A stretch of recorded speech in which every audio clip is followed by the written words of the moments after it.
Hey everybody, how you doing today? This is Abby from Knife Fork Spoon, and in a class I taught last week I had a question whether you can make chicken broth in the crock pot. So that's what we're gonna try to do today. So I've got my chicken carcass in there. After you eat a chicken, just throw it in the freezer and let it sit there.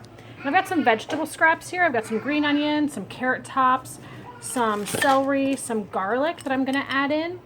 I also throw my vegetable scraps in the freezer so they keep until I'm ready to make it. I'm going to cover this with water and put the lid on it and then turn it on to high and let it sit for, I typically do broth for about 24 hours.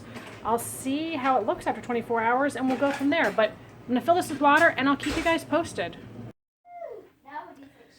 We are about 7 hours in. It is boiling beautifully in the crock pot, just like it would if it were on the stove on a simmer. It seems to be going well. It looks like you can make chicken stock in the crock pot. So we'll check it again tomorrow morning and then we'll taste it tomorrow afternoon because I like to let it go for 24 hours.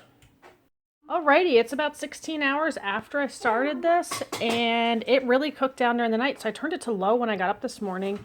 And I'm going to strain it. I usually do that by pouring it through a colander into a big mixing bowl and then pouring it into pint jars. And you can put it in the freezer, you can leave it in the fridge for a couple days, or you can pressure can it and use it from there. So I'll show you what that looks like when I'm done.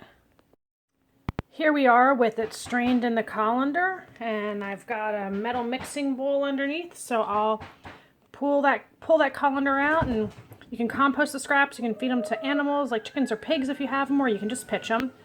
And then I will put the broth in jars. And one thing I forgot to mention when I make this broth, I never salt the broth when I make it. I always salt it when I use it. That way I can control how salty it is.